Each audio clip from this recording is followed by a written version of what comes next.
Hey y'all, what's going on? It's Mobile Bay Prepper. It's Saturday afternoon.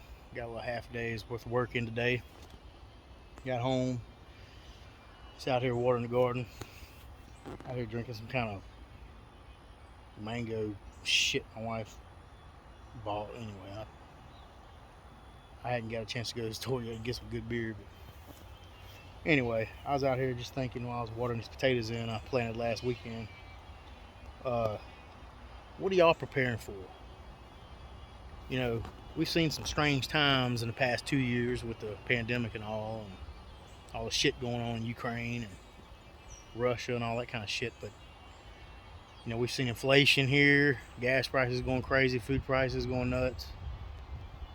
It just seems like it's one thing after another, uh, and it's a good reason to get prepared. Because it seems like there's some shit coming down the road.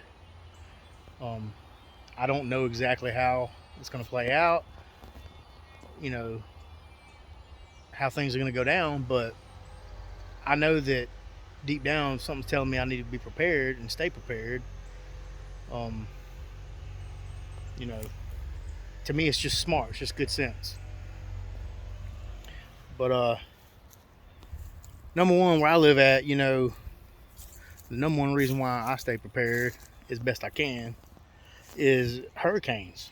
We have hurricanes here. Just about every year we'd have at least a tropical storm or Category 1 hurricane. Now, 2 years ago we had Hurricane Sally, and it just destroyed this place. And the power was out for a week and a half in most places. Here at my house, I think it was out for 3 or 4 days, but we couldn't even go back to work for like 2 weeks after. Because there were so many trees down, power lines all over the road, and it was just a shit show all over the place around here. Well, that's a good reason to stay prepared. At the very least, have 2 or 3 months worth of food and water. Water purification. That's just good sense.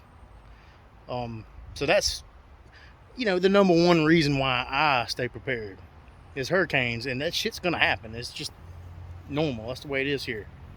I'm not preparing for a blizzard, because where I live at, if we get snow, it's once every 5 years, and it don't hardly stick. So I'm not gonna go out here and get prepared for as if I live in Montana, like I used to.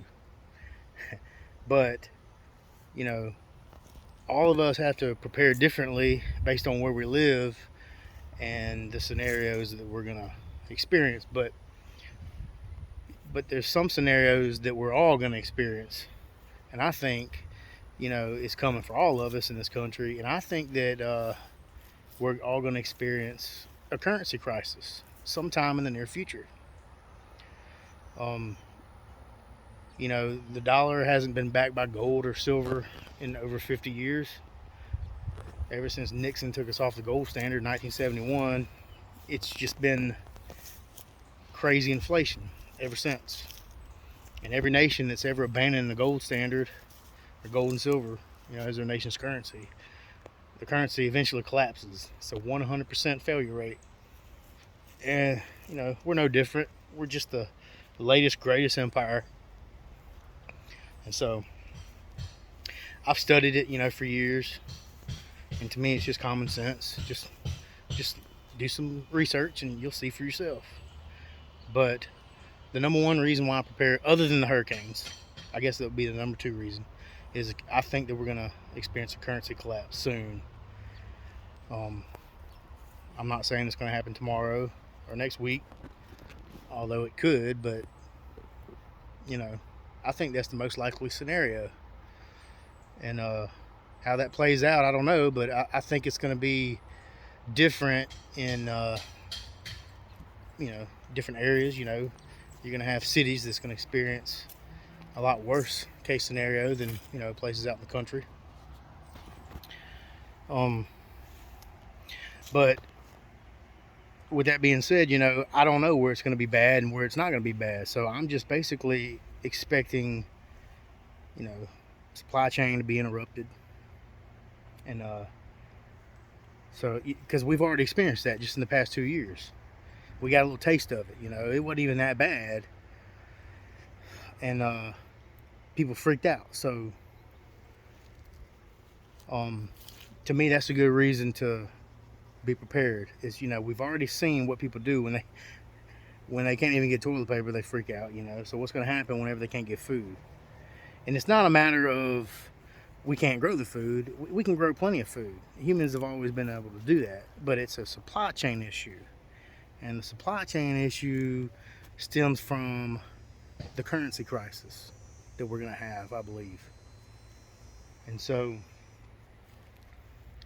that's why well, many years ago, I've been into preparedness for like 12 years now or so.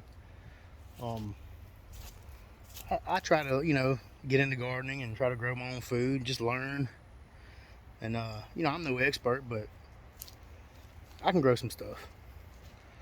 And I'll always be learning more and more, you know, every year till the day I die, I guess. But anyway, you know, what are you preparing for? How do you think things are going to happen in the next, you know, coming 6 months, a year? Do you think we're going to have civil war? Do you think we're going to have a world war? I think maybe it could be both at the same time. Maybe, I don't know. But if it does play out like that, you know, I would at least like to be, you know, fresh on my gardening skills and have some food put away. Maybe have a little bit of gas put away. Just something. I mean, I'm not rich, but I can do something. And to do nothing, I think, is crazy. So, you know, you got to work with what you got. And that's all you can do. You know, so I don't have a bunker. And, you know, I'm not preparing for the end of the world. Because if it was the end of the world, I mean, there'd be no sense of preparing for that.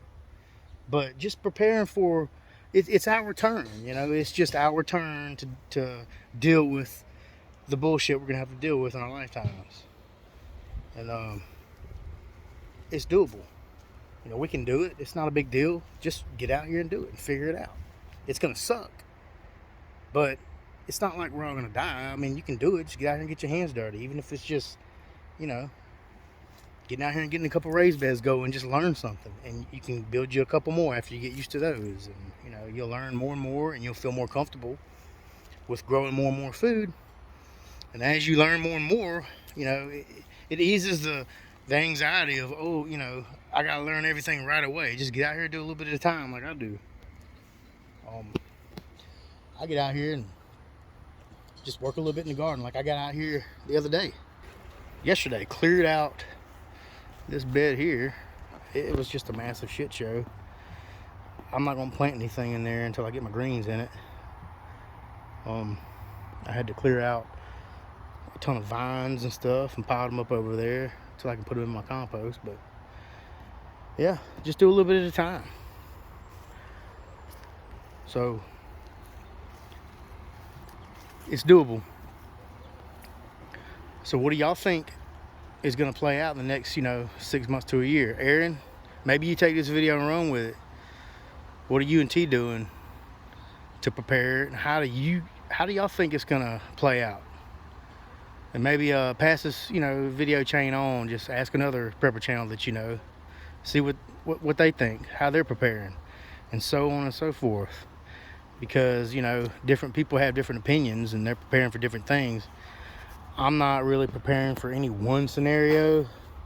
I'm just kind of preparing in general, just to kind of be ready for whatever happens, because it ain't looking good. And, you know, but at the same point in time, I'm just living my life. I mean, I'm not living like some hermit.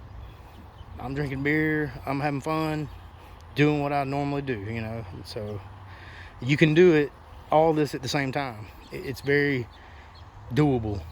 I mean, a lot of people think that preppers are nuts, but, you know, I think the people that don't prepare are nuts. So that's just my opinion. I mean, you see what's going on in the world, so I mean, you know, it's right here in our face now. So anyway, all right, well, I gotta go and get some yard work done, so I'm gonna get off here, and we'll holler at y'all later on. Y'all have a good weekend.